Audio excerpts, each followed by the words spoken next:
अस्सलाम वालेकुम, welcome back to my channel video mentor Fatima. Hope so कि आप सब लोग ठीक ठाक होंगे। तो अगर आपकी तैयारी 100% है फिर तो आप इस वीडियो को स्किप कर सकते हो, क्योंकि इस वीडियो में मैं सारे के सारे एमसीक्यूज़ आपको एक्सप्लेन करने वाली हूँ।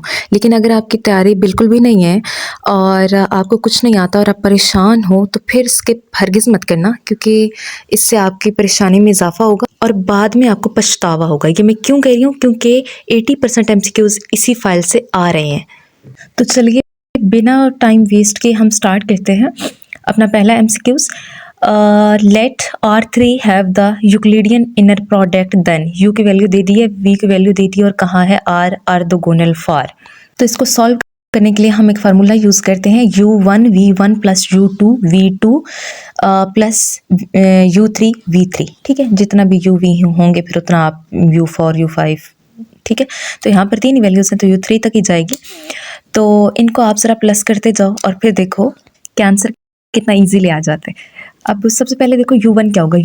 U में कितनी वैल्यूज़ हैं, 3 है ना। तो U में जो पहली वैल्यू U1 है, दूसरी वैल्यू U2 है, तीसरी वैल्यू U3 है। इसी तरह V वाली पहली वैल्यू V1 है, V की सेकंड वैल्यू V2 है, फिर V3 है। ठीक है, तो U1 और V1 आपस में मल्टीप्लाई होंगे, फिर प्लस लगा के फिर आपने U2 और V2 को आपस में मल्टीप्लाई करना है, फिर प्लस लगा के U3 और V3 को आपस में मल्टीप्लाई करके फिर इन तीनों को प्लस कर, तो आपके पास आंसर आएगा इसका K इज इक्वल टू -3।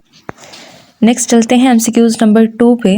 यहाँ पे भी सेम वही चीज़ हमें उन्होंने दोबारा कह दी है, तो इसको दोबारा हम सॉल्व नहीं करेंगे। इसको आपने इसी फार्मूले के तहत इनकी वैल्यूज़ बना के तो इनको सॉल्व करेंगे, तो इसका आंसर भी K इज इक्वल टू -3 ही आएगा। वैल्यूज़ चेंज हैं तो वहाँ पर हो सकता है आपको सेम भी दे देते हैं।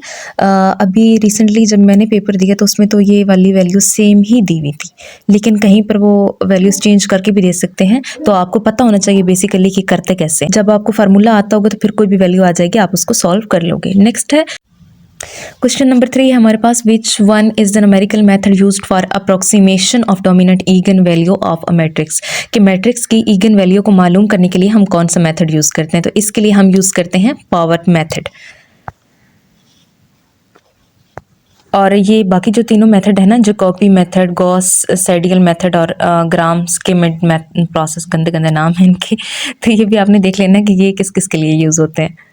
अच्छा, नेक्स्ट है the QR decomposition of a 3×3 matrix A gives. अच्छा, इस तरह के 2 क्वेश्चन आए हुए थे और उन्होंने कहा था, अच्छा कभी जो है ना वो क्वेश्चन दे देते हैं कुछ इस तरह से कि 2 मैट्रिक्स हैं, एक मैट्रिक्स का ऑर्डर वो बता देते हैं कि मैट्रिक्स A का ऑर्डर ये है। फॉर एग्जांपल मैट्रिक्स A का ऑर्डर है 2×3, B का ऑर्डर है 3×2।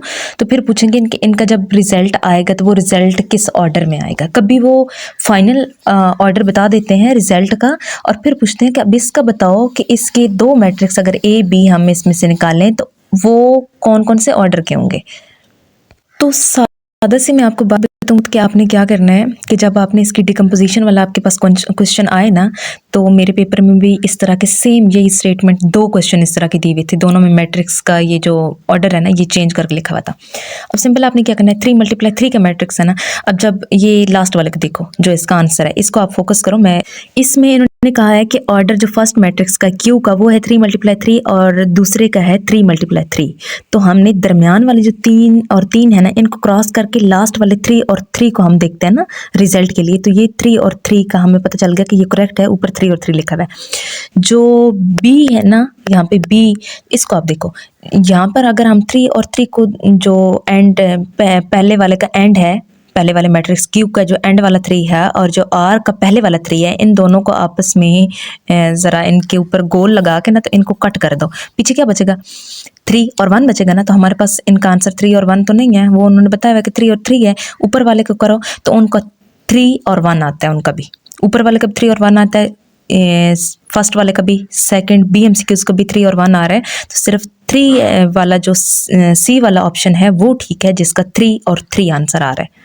तो सिंपली आपने ये करना होता है कि इनका पहले मैट्रिक्स का पहले जो 2 लिखे होते हैं ना, पहले मैट्रिक्स का जो ऑर्डर है तो उस पर फर्स्ट वाली रोज होती है, सेकंड वाली कॉलम्स होती है ना। तो आपने पहले जो मैट्रिक्स है उसकी रोज को लेना है, सेकंड में जो मैट्रिक्स दिया हुआ है आपको और इसकी आपने कॉलम को देखना है। पहले की रोज को देखेंगे, सेकंड की कॉलम को देखेंगे तो आपके पास आंसर आ जाएगा। नेक्स्ट क्वेश्चन नंबर 5 है द मैट्रिक्स इक्वेशन और इक्वेशन दी दी और कहा है कि represent system of linear equations commonly refer to the as dash. अच्छा नहीं, ये नॉर्मल इक्वेशन है फॉर एक्स हेड के लिए ये नॉर्मल इक्वेशन है, ये आपको एज इट इज याद करना पड़ेगा, इसमें कोई समझाने वाली चीज़ नहीं है। सो चलते हैं नेक्स्ट अपने छठे एमसीक्यूज की तरफ। If u and v are vector in real inner product space and k is any scalar, k कोई स्केलर है और फिर क्या क्या कि then which one of the following is not a property for the inner product. तो इनमें से कौन सी इनर प्रोडक्ट की प्रॉपर्टी नहीं। ये जो ऊपर दोनों दी हुए ये इनर प्रोडक्ट की प्रॉपर्टीज हैं, जो लास्ट वाली है ये नहीं है, तो इस लिहाज से करेक्ट ऑप्शन 3 है। लेकिन कभी वो ऐसा भी दे सकते हैं कि कौन सी प्रॉपर्टीज की जो है वो है। यहाँ पर तो पूछा मैंने कौन सी नहीं है, तो आपको दे सकते हैं कि कौन सी वाली है, कोई एक करेक्ट दे के दो गलत दे देंगे, तो इसलिए इसकी प्रॉपर्टीज आपने याद कर लेनी है। नेक्स्ट देखते हैं एमसीक्यूज नंबर 7 है और ये एमसीक्यूज दे के पूछा हुआ है कि for all the vectors u v and डब्ल्यू is an inner product space.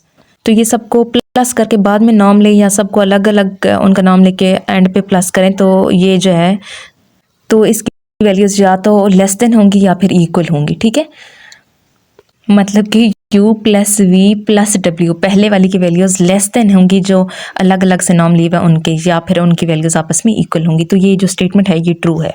As it is भी आप लोग याद कर लो, ये उन्होंने एज इट इज़ ही पूछा होता है। ये काफ़ी सारे एमसीक्यूज़ आप कह सकते हैं कि 80 से 85% एमसीक्यूज़ जो बिल्कुल एज इट इज स्टेटमेंट थी, उन्होंने स्टेटमेंट भी नहीं चेंज की। तो ये रट्टा लगाने वाले स्टूडेंट्स के लिए बड़ी अच्छी बात है, उनके लिए यानी कि खुशखबरी है उनके लिए।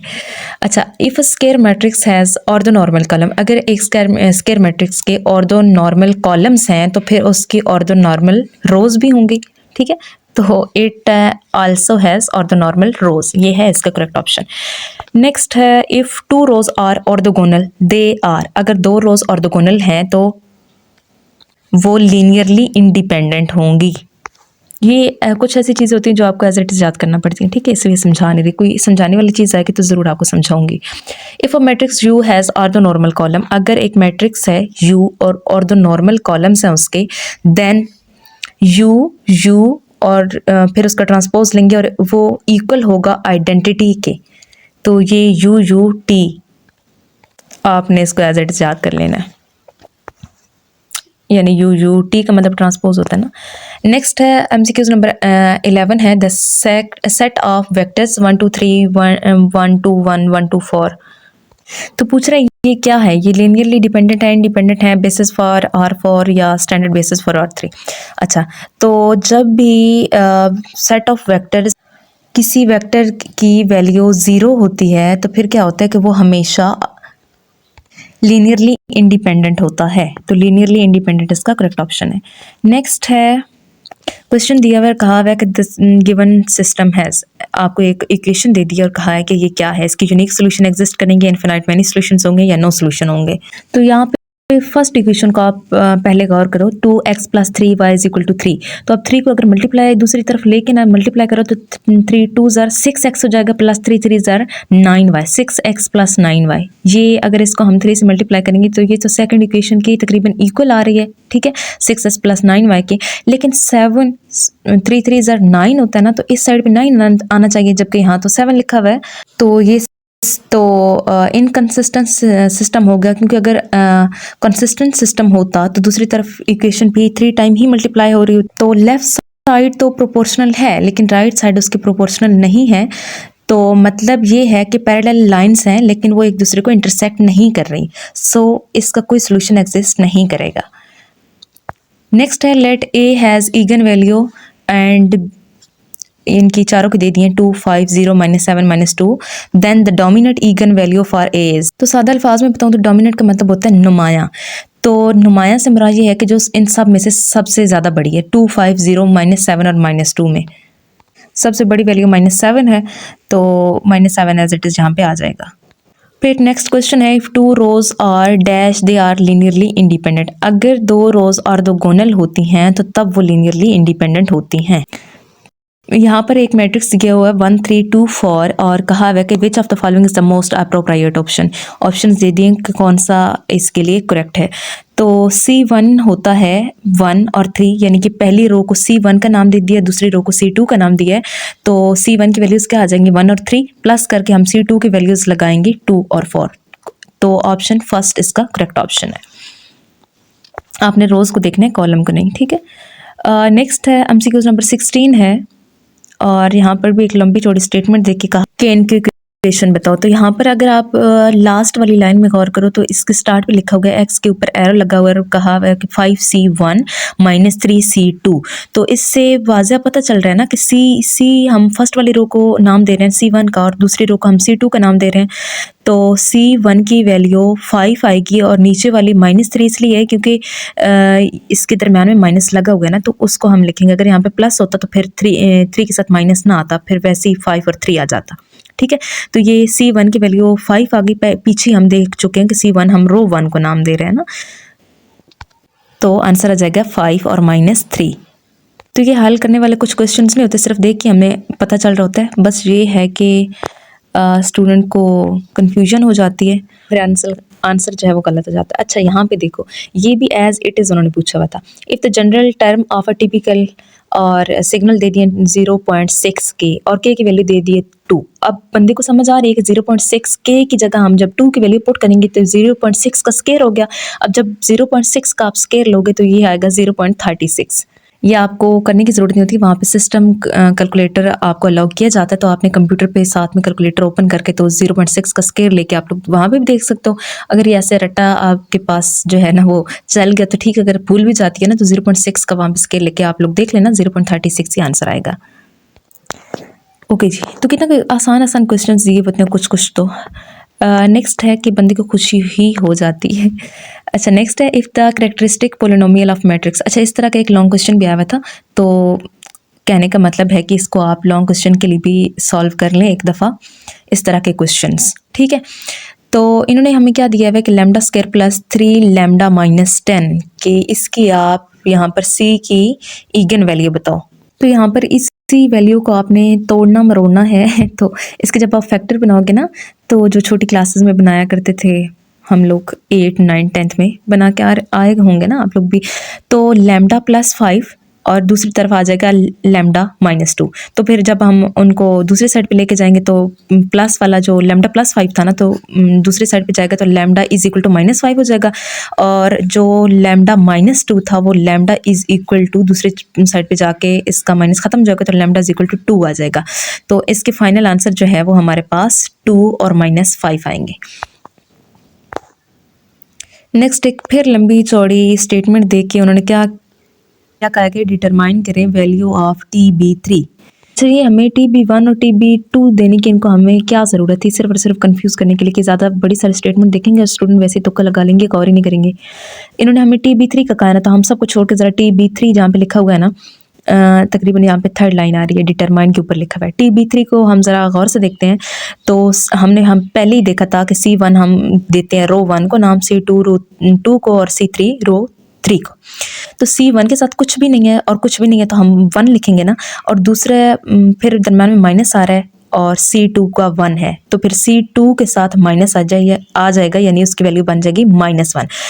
प्लस लगा के फिर उन्होंने कहा कि 2C3 यानी C3 की वैल्यू 2 है, तो फाइनल क्या बना 1 -1 और 2। तो हमारे पास आंसर आ गया।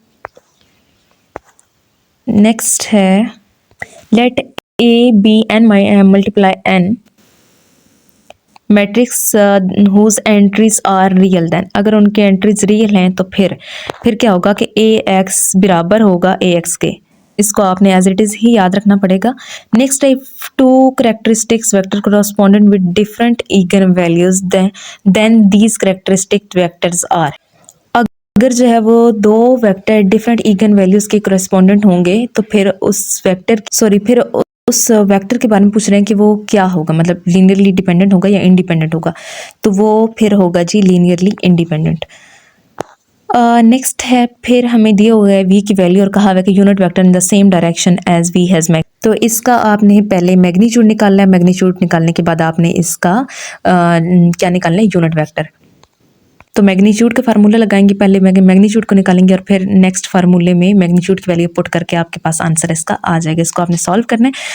यहाँ पर इसका आएगा, जब आप इसको सॉल्व करोगे तो आपका फाइनल आंसर आएगा 1। और नेक्स्ट फिर v की वैल्यू दे दी और कहा कि unit vector in the same direction as v। यहाँ पर हमें वैल्यूज दे दी हैं, इसलिए हमें इसको सॉल्व किए बगैर भी इसका आंसर मिल रहा है। कैसे मिल रहा है? क्योंकि देखें हमने पढ़ा था पहले हम मैग्नीट्यूड निकालते हैं और उसके बाद यूनिट वेक्टर निकालते हैं। जब हम यूनिट वेक्टर निकालते हैं ना, तो जो भी वैल्यूज़ हमारे पास v की दी हुई होती हैं उनसे डिवाइड कर देते हैं जो हमारे पास आता है मैग्नीट्यूड का हम इससे डिवाइड कर रहे होते हैं। तो फिर मैग्नीट्यूड इन्होंने खुद ही बता दिया कि 3 है, क्योंकि सबके डिवाइड में 3 लगा हुआ है ना। तो यहाँ v की वैल्यूज़ क्या हैं? 0 2 2 1। तो सबके नीचे लगेगा ना 3। 0 तो वैसे 0 है, तो 0 के डिवाइड 1 से करने का कोई फ़ायदा नहीं है, तो 0 एज इट इज़ आ जाएगा। 2 divided by 3, 2 divided by 3, 1 divided by 3। तो करेक्ट ऑप्शन है सी, क्योंकि हमने इनके ना तो माइनस चेंज करने हैं और ना ही इनका सीक्वेंस चेंज करना है। v जैसे है एज इट इज़, सिर्फ इनकी डिवाइड में हमने 3 लगाना है। तो ये भी बहुत ही इजी है और ये भी करंट पेपर में आ चुका है। यहाँ पे कुछ में बहुत ही इजी चीज़ें पूछी हुई हैं, लेकिन कहीं कहीं पर आपको थोड़ा सा जो है वो उसको सॉल्व करना पड़ेगा। The orthogonal projection of y onto u is a scalar multiple of, ये भी करंट पेपर में आया हुआ था। तो u स्केलर मल्टीपल है u का। नेक्स्ट है the dimension of the column space and the row space of m multiply n matrix A are equal the common dimension the rank A also equal to the number of pivot position in A and satisfies the equation. ये भी current paper में आया हुआ था और as it is ही आया हुआ था, तो इसको आपने भी एज इट इज़ ही याद करना है। Rank A plus dimension null A is equal to n, यानी जब आप rank A plus dimension null A को करेंगे तो ये बराबर n क्या आएगा? फुली मैट्रिक्स के। नेक्स्ट है एमसीक्यू नंबर 27 और फिर यहाँ पे लंबी चौड़ी स्टेटमेंट देके कहा है कि for R2 and has coordinate vector then which of the following is the vector of x hat.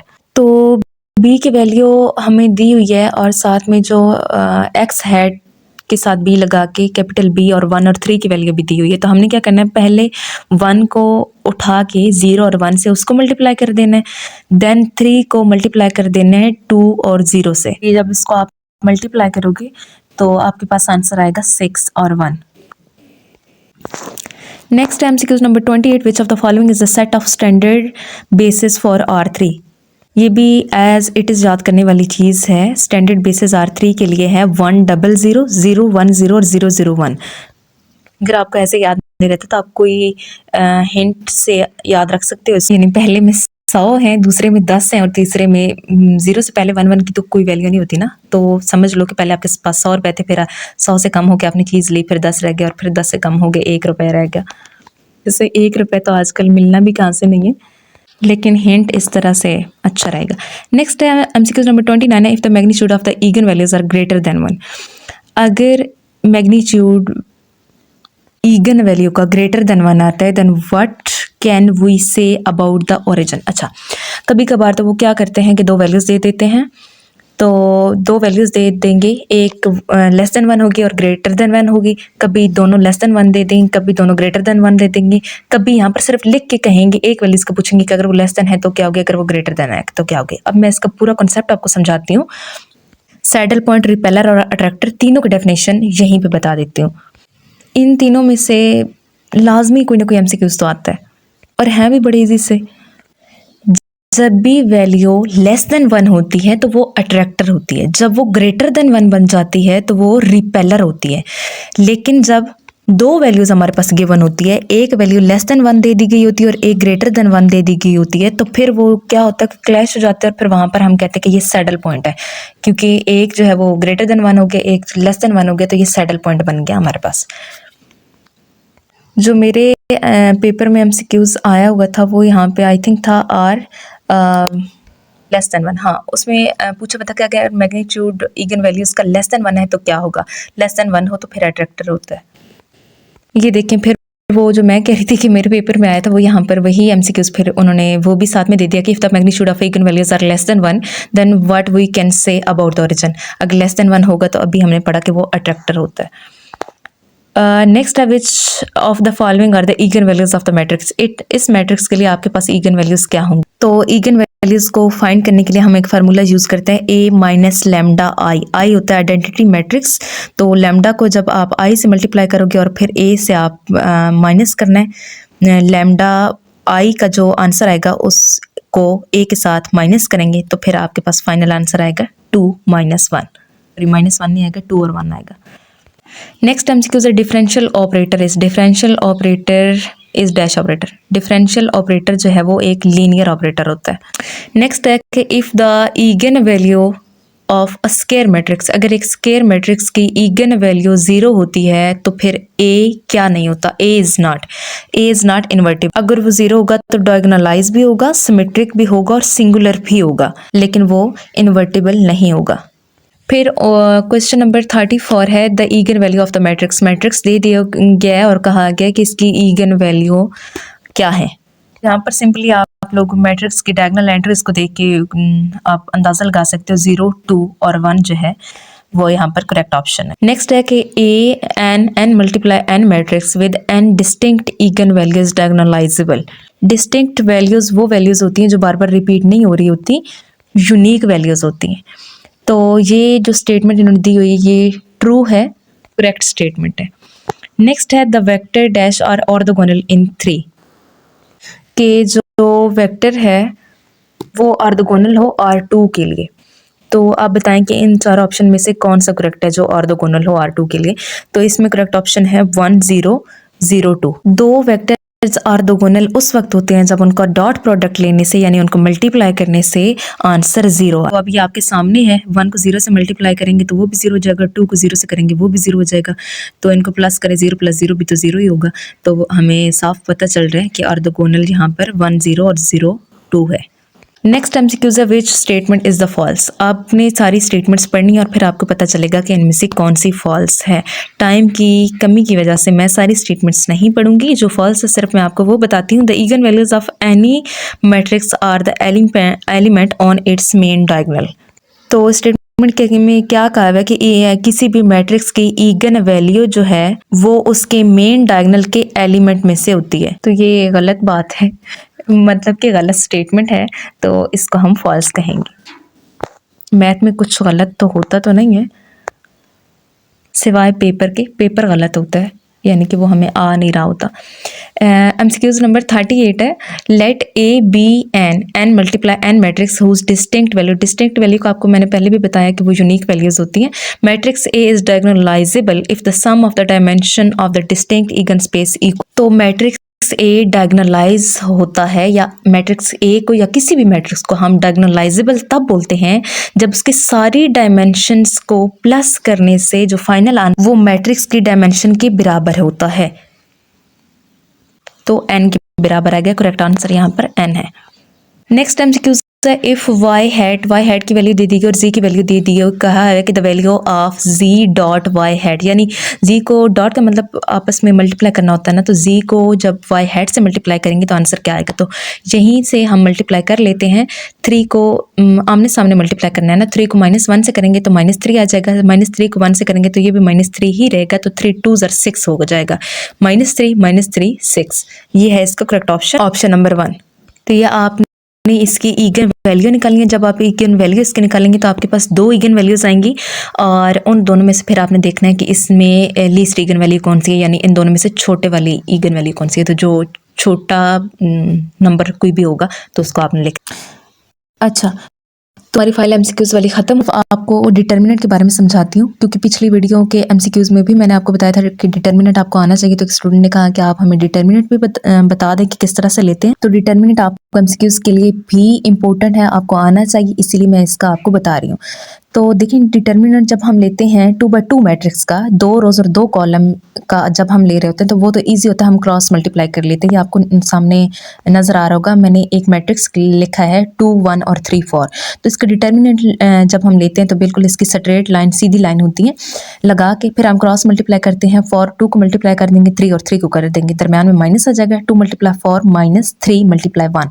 तो ये क्या हो जाएगा, 4 2 8 हो जाएगा और 3 1 3, 8 - 3 करेंगे तो इसका डिटरमिनेंट आ गया 5। लेकिन मसला कहाँ पर आता है, जब 3 by 3 मैट्रिक्स आ जाता है जहाँ पर 3 रोज और 3 कॉलम होते हैं। तो जब आप 3 रोज और 3 कॉलम का डिटरमिनेंट लेते हैं तो आप क्या करते हैं, सबसे पहली चीज़ ये है कि आप जो फर्स्ट कॉलम है उस पर प्लस लिख लें, सेकेंड कॉलम है उस पर माइनस लिख लें और थर्ड पे फिर से प्लस लिख लें। सबसे पहले 1 को बाहर लिखो और अब 1 वाली लाइन में उस डायरेक्शन में जो कॉलम है और जो रो है उनको डिलीट कर दो। अब कॉलम को अगर आप कट करोगे 1 4 7 कट हो जाएगा और 1 की सीध में जो उसकी रो है, पहली रो और पहला कॉलम है ना, तो पहली रो और पहले कॉलम को हम डिलीट कर देंगे, 1 2 3 भी कट हो जाएगा। तो पीछे क्या रह गए 5 6 8 9 और 5 और 9 को मल्टीप्लाई करो और 8 और 6 को करो। 5 9 को करेंगे तो 45 आएगा, फिर माइनस जैसे हम 2 by 2 का लेते थे, फिर माइनस लगा के फिर हमने 8 और 6 का किया तो हमारे पास आंसर आया 48। अब यहाँ तक ये क्लियर होगा। फिर अब नेक्स्ट जो है, पहली रो का सेकंड एलिमेंट है 2, तो अब 2 के पहले हमने बताया था कि यहाँ पे हमने माइनस लगाना होता है, तो -2 हम लिखेंगे और फिर इसमें भी वही करेंगे कि हमने 2 वाली रो और 2 वाला कॉलम को हमने डिलीट कर देना है। फर्स्ट रो और सेकंड कॉलम डिलीट होगा, 1 2 3 ये वाले डिलीट हो जाएंगे और 2 के नीचे 5 और 8 है, इनको डिलीट कर देंगे। पीछे हमारे पास बचेगा 4 6 7 9। अब 4 और 9 को मल्टीप्लाई करो 36 आ जाएगा, 7 6 को करोगे तो 42 आ जाएगा। फिर हमने प्लस लगाया और अब जो है वो हम 3 को करेंगे, प्लस लगा के हमने 3 लिख लिया। तो अब हमने क्या करना है कि 3 वाली जो रो है और जो कॉलम है इनको हम डिलीट कर देंगे, यानी फर्स्ट रो और थर्ड कॉलम डिलीट हो जाएगा। पीछे क्या बचेगा 4 5 7 8। अब 4 को 8 से करो 32 आएगा, माइनस लगा के 5 7 को आपस में मल्टीप्लाई करोगे तो 35 आएगा। अब सबको पूरी इक्वेशन को जब आप सिंप्लीफाई करोगे 1 एज इट इज़ आ जाएगा, 45 माइनस 48 किया तो -3 आ गया क्योंकि हम छोटे से बड़े को माइनस कर रहे थे। फिर जो है वो 36 माइनस 42 किया तो यहाँ पर भी -6 आ गया और -2 बाहर वाला भी ऐसे ही पड़ा रहा है। फिर हमने 3 लगा के +3 को एज इट इज़ नीचे ले गया, तो 32 में से जब 35 माइनस करेंगे तो यहाँ पर भी -3 आ जाएगा क्योंकि हम छोटे में से बड़े को माइनस कर रहे थे। अब जब इन सबको करेंगे तो -3 को बाहर वाले से मल्टीप्लाई करेंगे तो -3 बाहर आ गया। जब -6 और -2 को मल्टीप्लाई करेंगे तो दोनों की माइनस है इनके साथ हो, तो ये माइनस माइनस प्लस हो जाएगा तो 12 आ जाएगा। फिर 3 और 3 को मल्टीप्लाई करोगे तो प्लस माइनस माइनस हो जाता है तो -9 बाहर आ जाएगा। अब जो है वो 3 के साथ माइनस है, 12 के साथ प्लस है, प्लस माइनस माइनस हो जाएगा। 12 -3 करोगे तो 9 और 9 - 9 = 0। तो ये था डिटर्मिनेंट लेने का बहुत ही आसान तरीका। आपने खुद से मैट्रिक्स लेना है और उसका 2 दफ़ा डिटर्मिनेंट लेना है, मुख्तलिफ 2 मैट्रिक्स लेके। पहले कोई और वैल्यूज़ मैट्रिक्स में लिख लेनी है, फिर कोई और ले लेनी है, तो फिर आपको समझ आ जाएगी। मैं फिर कह रही हूँ लास्ट में कि ये वीडियो आपके लिए बहुत बहुत इम्पोर्टेंट है। अगर आपकी बिल्कुल भी तैयारी नहीं है और आप लोग चाह रहे हैं कि सिर्फ़ और सिर्फ हम पास हो जाएं, तो जो मैंने आपको MCQs बताएं इनको हर हाल में आपने याद कर लेना है, चाहे वो रट्टे से करें चाहे समझ के करें, जैसे भी करें, लेकिन 1-2 दिन के लिए जब तक आपका पेपर नहीं हो जाता तब तक के लिए आपने इन चीज़ों को याद रखना है।